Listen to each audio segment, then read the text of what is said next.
Hey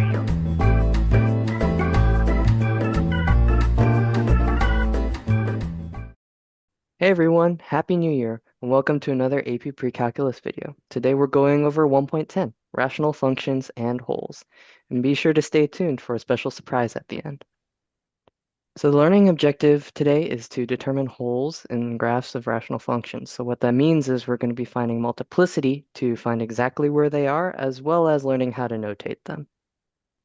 All right, so just a quick reminder, a rational function is a function consisting of the ratio of two polynomials. So for example, f of x would be a rational function because we have x squared plus 3x minus 12 over 5 plus x to the third. And so since the numerator and the denominator are both polynomials, that would make f of x a rational function.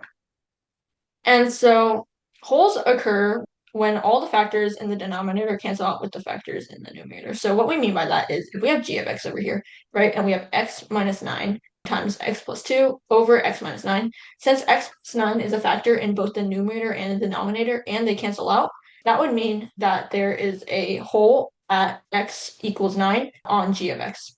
Now, it's also important to note that if the numerator and the denominator share a factor, like so, and then if the exponent of the factor in the numerator is greater than the one in the denominator, there's still going to be a whole, even though after cancellation, that factor is still technically present in your function. And we're going to see an example of that later. All right, these are two quick examples, and you can pause to do them on your own. You're just going to locate the whole. Starting off with example 1, we can see that there is actually not a whole at x equals -5, and that's because all the factors in the denominator did not cancel out with all the factors in the numerator. So once we cancel out the factors, there's still going to be at x plus 5 squared in the denominator.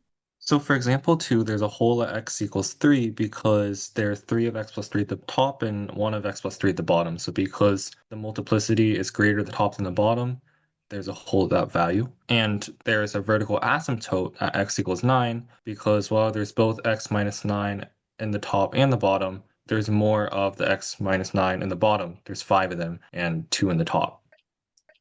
So next we're going to move on to limit notation and wholes. So how to write a limit notation for a function as it approaches a whole. So if we have g of x right here, right, we're going to establish that we have a whole at x equals 9 because factor x minus 9 cancels out on both the top and the bottom completely. And so our input value approaches 9 because that's where our whole is at. So you're going to write x approaches 9 from the right with this little plus, and then x approaches 9 from the left with this minus.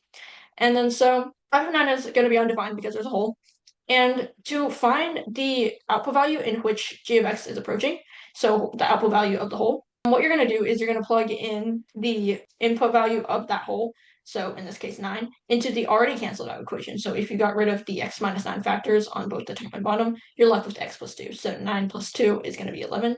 That's the output value in which the whole is approaching. So you would just write that. And if you combine these two, you would just get rid of the sign at the top right. So it would just be x approaches 9, and then you have the 11. And then just a visual to show, so we have the whole at the point 9, 11, and so at 9, 11, it's going to technically be undefined because of the whole, and so this just matches up with the visual right here, so you can have an actual representation. From the left, you're approaching 11, but you don't actually reach it, and then from the right, you're also approaching 11, but you don't actually reach it. But that's how you write the limit statement. Okay, guys. So last but not least, we have an AP style question for you guys to try, and it's giving us the rational function of h of x, and we're trying to figure out whether it has zeros, wholes, or vertical asymptotes.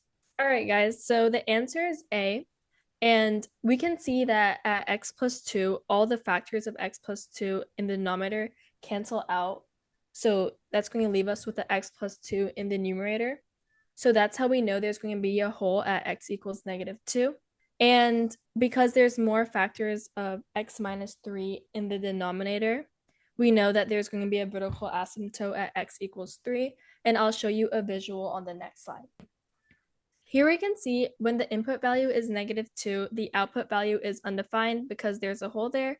And if we look over to x equals 3, we can see that there's a vertical asymptote there.